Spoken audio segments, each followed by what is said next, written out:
The global community, no doubt, is scrambling for the most effective means of containing the coronavirus, with Italy extending its restriction of movement to cover the whole country. Restriction of movement, whether organized or subconscious, is adversely affecting trade and businesses. Just last week, one of Europe's biggest regional airlines, Flybe, collapsed and folded up.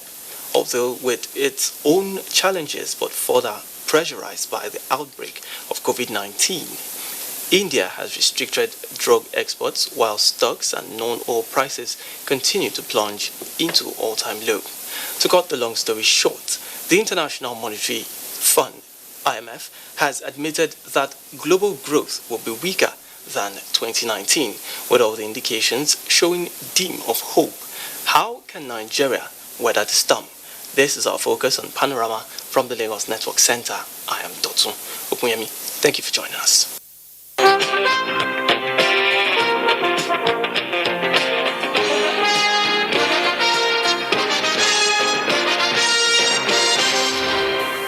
Now let's begin with the coronavirus. Now the second coronavirus patient will begin treatment at the Infectious Disease Hospital, Yaba, Lagos. This follows his transfer from the isolation center in Iwekoro, Ogun State. Lagos State Commissioner for Health, Professor Akin Abayomi, disclosed this during the daily media briefing on the coronavirus situation in the state. Joy Ken Abakoya has details. The second patient, a male from Ogun State, is the first transmission case of coronavirus in Nigeria.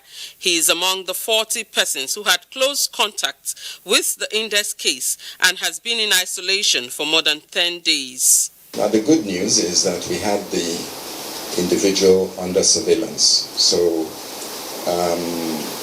that significantly minimizes the chance of transmission to a large number of people. I, in consultation with Mr. Governor, agreed that we will receive this second patient at our Yaba facility, where we have the appropriate infrastructure, and we have the appropriate trained staff, and we have all the necessary equipment to manage dangerous infections. Giving an update on the Italian index case, Professor Abayomi says he is in a stable condition but still secreting the virus. The commissioner says the search for 2 male individuals who arrived in Nigeria with the index case is on. He is appealing to them to come forward to get tested to be sure they are coronavirus free. In Lagos, Joy Ken Abakoya, NTA News. Now that Nigeria has 2 cases of the novel coronavirus, also known as COVID-19, to deal with, port managers have put in place several measures to avoid the spread of the virus across the seaports. Now, this was the target of a sensitization meeting between officials and terminal operators, as well as other key players in the sector. Imolayo Tokede has details. The nation's ports are major entry points for goods and persons into the country. And like the international airports, the virus could be brought in through the ports from other countries. This is why key players are meeting to discuss comprehensively on global best practices to be implemented to tackle the virus. We deem it fit that there's need for us to discuss what we have done, what we have put in place, and of course what is expected of the terminal operators for them to be able to curtail this menace. Part of the recommendations include frequent use of hand sanitizers, face masks, temperature screening machines and hand washing stations at all entry points. The setting up of isolation center to attend to emergencies at the port is also in the making. Before COVID, there would have been just 1 yellow flag. But with COVID, we are now saying 2 yellow flags so that you are alerting everybody that there is a suspected case on board. And that will now, alert the Port Health as well as our pilots that are going on. The Nigerian Ports Authority is appealing for more collaboration with other agencies to ensure the seaports are free of the virus, tasking terminal operators to report any suspected cases by calling these emergency numbers. In Lagos, Imolayo Tokede, NTA News. In the meantime, worried over the impact of the coronavirus disease on the nation's economy, President Muhammadu Buhari has constituted a 5-man committee to quickly assess the situation and advise the federal government on the next line of action. State House correspondent Adamu Sambo reports that the committee is chaired by the Minister of Finance, Budget and National Planning, Zainab Ahmed. The committee, which has 2 days within which to complete its assignment, comprises the Minister of State, Budget and National Planning, Clement Agba, Minister of State for Petroleum Resources, Timothy Silva, Governor of the Central Bank of Nigeria, Godwin Emefiele, and the Group Managing Director of the NNPC, Mele Kolokeri. Briefing newsmen after a closed-door meeting with President Muhammadu Buhari, Chairman of the committee and Minister of Finance Zainab Ahmed said discussions centered on the dwindling oil fortune as a result of the global pandemic and the best way forward for Nigeria. Our mandate is to make a very quick assessment of the impact of this coronavirus on the economy, especially as it affects the crude oil price. But it is very clear that we will have to revisit the crude oil benchmark price that we have of $57 per barrel. We have to revisit it and lower the price. Where it will be lowered to is the subject of the work of this committee. What the impact will be on that is that there will be reduced revenues to the budget, and it will mean cutting the size of the budget. The quantum of the cut is what we are supposed to assess as a committee. The Minister of State for Petroleum Resources, Timothy Silva, said apart from the coronavirus disease, the volatility in the oil market is also attributable to the disagreement between Saudi Arabia and the Russian Federation, which he said Nigeria is not in a position to intervene. We believe that in the coming days, when all of us begin to see the effect of the reduction of prices, OPEC and OPEC Plus might need to meet again and reconsider our position. Meanwhile, we expect also a lot of discussions going on at the level of Saudi Arabia and Russia. But as Nigeria, we are not in a position to begin to engage members on this matter. The committee is to submit its report to the President on or before Wednesday morning, after which the far-reaching measures to be taken by the federal government will be made public. From the State House, Adamu Sambu, NTA News. Now, it is no doubt that the outbreak of the coronavirus has crippled shipping activities and has affected business globally. Nigeria is grappling with a fair share of this global heat caused by the coronavirus and needs to boost her capacity to export and diversify the economy to stay afloat in the face of dwindling oil prices. Amaka O has details.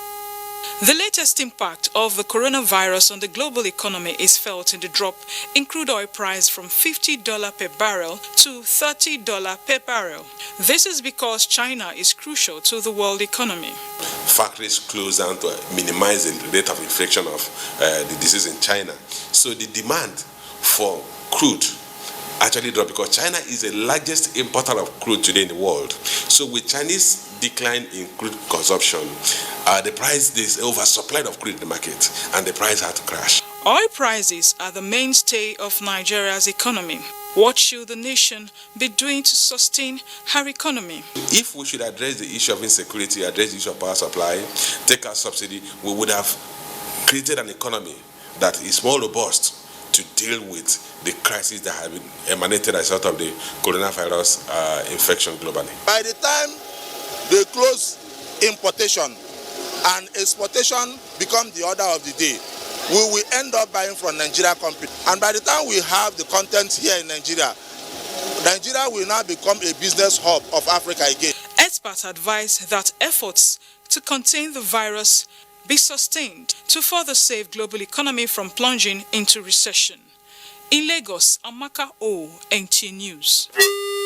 Now, joining me live in the studio to talk more on this is a finance and investment expert, Samuel Sholanke Showumi. Mr. Showumi has 13 years experience in the capital market. You're welcome to our studio. Thank you very much. Now, let me just ask this very first question. For some months now, definitely, we know that the COVID-19 has been ravaging the world, affecting businesses across continents, really. What is your assessment of the global economic situation right now? Right now, judging from where COVID started from China, we all know that China has developed into a manufacturing hub for global economy, especially in the area of finished good and intermediate goods that serves as a source of raw material to companies across different continents. Now, COVID attacked the supply chain of the world, and with that, it truncated manufacturing activities. And in China, companies have to close down, people have to stay in there. It has a ripple effect, and the effect is that if other countries that buys from China cannot buy, definitely people who buys intermediate products from them, using them as their own source of raw material, will not be able to produce back home. So definitely is pushing the global economy into a very difficult position. So the impact is huge on global economy for now. And the situation in Nigeria is also quite something to talk about. What has been the impact in Nigeria as we have recorded 2 cases now of the coronavirus? Well, with the fear of the disease ravaging the whole country now, you can see that figures from Nigerian capital market in recent days has not been that impressive. That is a signal, because the market has a direct correlation with what happens in the economy. It's a barometer for measuring economic performance, and our market is information sensitive. Whatever news that comes into the market, either good news or bad news, definitely the market will react towards it. Now we are seeing stock prices, falling to, the lowest point. You understand? So it tells you that people are losing money, really. So, and it has a huge economic impact on our market.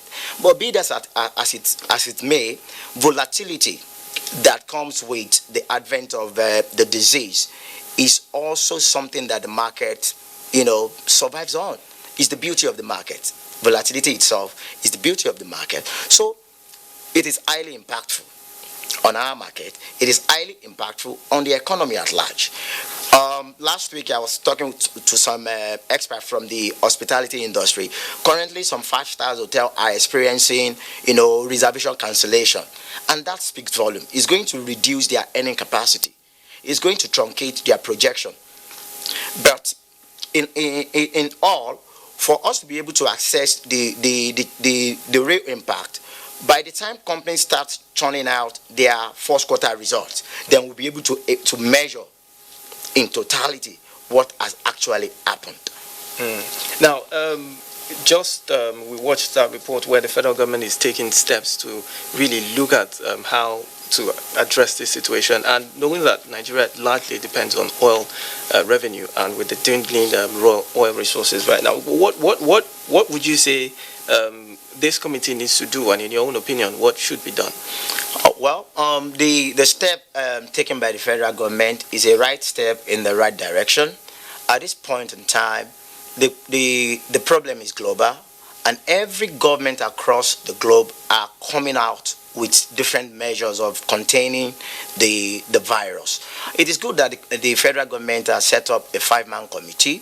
It is so good. But be that as it may, we should move beyond setting up the committee. We should start thinking about decisive measures, because definitely we are going to have some companies that are going to be badly affected, especially the oil and gas sector.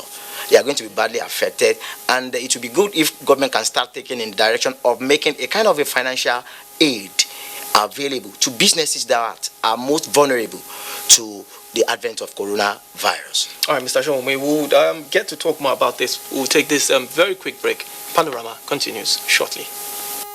These days, people get their news and information from more media sources than ever before. Some of the news and information given are fake, unverified, doctored, and manufactured to create confusion, stir disaffection, and cause disunity. Before you believe or share any news, ask yourself, is this real? Is it from a credible source? Is it verified or verifiable? Fake news is dangerous. Whether you do it for fun or for political gains, real people can get hurt. Fake news, don't create it. Don't spread it. This is a public service announcement from NTA. Slavery is an evil practice abolished all over the world over 200 years ago. But today, human traffickers are selling human beings as slaves in Africa. It is your responsibility to make sure that you and the people you know do not fall into slavery. Don't believe fake promises of jobs abroad.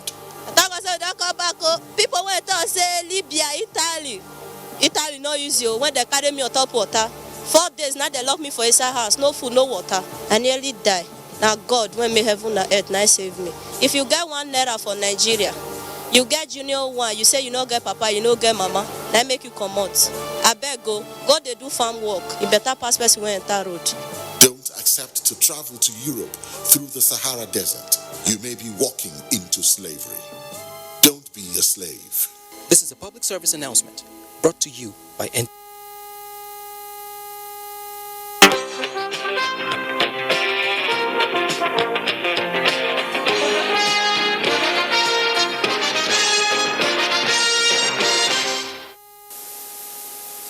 Many thanks for staying with us. I still have Mr. Shulanke in the studios with me. We're talking about the impact of the coronavirus on global economy as well as the Nigerian economy. Before we went on that break, we're talking about oil prices, but we also know that Nigeria is also largely import dependent. Now that we've had this reduction in importation, what should local producers, local manufacturers be doing to take advantage really of the situation? Oh, thank you very much. Firstly, before we look at what local manufacturers should be doing, we will look at what government can do to even spur the local manufacturer into action. What is most important now is finance, because it's finance that will drive productive activity. So government should be looking in the direction of lowering the cost of finance. You understand, the interest rate. You understand, so as to encourage investment. Now we have coronavirus. Fine, it is good. You understand? One thing we must understand is that whatever comes up in life has both positive side and the negative side. Our local manufacturer can now look inward to start producing those goods that we used to import. You understand? So, but government needs to work on it, and government needs to step up the game. I so much fancy the statement made by the Minister for Finance, you understand, saying that the government has started looking at whether they're going to review the budget. That is to tell you that government is proactive. They are not sleeping over the issue. They are ready to face the real reality. And part of it is making soft landing for manufacturing companies to spur into productive activities, you understand, by trying to lower the cost of finance. So once that window is there, manufacturers can now, step up their own game in line with that, access those finance, and go into productive activity, which in tandem we definitely trickle down to increasing employment. People will start getting jobs, and this is what we need really. The advent of coronavirus presents itself the good and the bad. So every country all over the world has the choice to choose the path they want to follow. Whether you want to look inward and start thinking about yourself, because in reality, with what is happening between Russia and Saudi Arabia again, raising a oil price war, you understand, it tells you more that the superpower are getting more of protectionism than globalization. You understand? So each country, Nigeria as a country, we have to look inward. Let us look inward and look at how we can encourage our people to move into real production. Now, before I let you go, let's look at what the country should do differently. You rightly mentioned that certain sectors have been affected, but we know that healthcare, for example, would be, as we imagine it, booming, so to speak. But what really should the country do differently to take advantage of this situation? Oh, thank you very much. For the healthcare sector, the first thing is this is not the time to look for self-glory. This is not the time to be, motivated for self-aggrandizement. This is the time for the professionals in that sector to come together at the rallying point and face research. With collective research, we can actually moving towards finding a solution. You know, it is very, very possible that Nigeria might even be the country to even detect the cure. It is not a rocket science. Science is science everywhere. We have professors, we have health practitioners in this country that are up to the task. But all they need to do is for the government to provide intervention fund. You understand, that can support them into research. All the research institutes in Nigeria now should go into full action. You understand? They should go into full action. The whole world is still looking for the cure. Nobody has the cure. So with the two cases we have now, it is just like we're looking for something to start our research from, and we now have them. We have sample that we can actually work with towards getting the solution to the cure. So health professionals should just come down, humble themselves, come together as a unified force, together with the support of the federal government, assisting the health ministry, you know, to support people into research work. And with that, before you know it, it's going to turn into serious, economic activities, serious. That will even be the rallying point for our economy. Well, thank you so much, Mr. Samuel Showmi Sri Lanka, for your thoughts on that particular matter. Thank you for coming. Thank you very much. And now, meanwhile, in the meantime, Governor Abdullahi Umar Ganduje has approved the appointment of Aminu Ado Bayero as the new Emir of Kano. This followed his nomination by a 4-member Kingmakers Committee of the Emirates. Abdullahi Mustafa has details. Have been directed by His Excellency, the Executive Governor of Kano State, Dr. Abdullahi Umar Ganduje, OFR, based on the powers conferred on him by the provision of Section 11, Subsection 1 of the Kano State Emirate Council Law 2019, that is equivalent to Hijrah 1441, to announce the appointment of Alhaji Amina Ado Bayero, the former Emir of Bichi Emirate, as the new Emir of Kano. 60-year-old Amina Ado Bayero is the second son of late 13th Fulani ruler of Kano, Alhaji Ado Bayero. The 1984 graduate of Mass Communications from Bayero University, Kano, Aminu also holds a master's degree in business administration. Subsequently, he trained and worked as a commercial pilot till the early 1990s when he was turbaned Dammaji by his late father, Alhaji Ado Bayero. From that period to May last year, when he was appointed Emir of Bichi, Aminu held various other titles including Damburam, Traki, Sarkin Dawakin Sakargida, and Wambai. He succeeded Muhammad Sanusi II, who was deposed following allegations of disloyalty and violation of some provisions of new Kano Emirate law amended by the state government. Sanusi has been on the throne since June 2014. He succeeded the 13th Fulani Emir, Alhaji Ado Bayero. Muhammad Sanusi II served as the governor of the Central Bank of Nigeria between 2009 and 2014. In Kano, Abdullahi Mustafa, NTA News. Ahead of Olympic qualifiers, Nigeria Volleyball Federation invites 8 male beach volleyball players to camp in Kaduna. Olumide Ikuntola has this and more on Sports Update. The invited players Andrew Sunday, Obayomi Ogun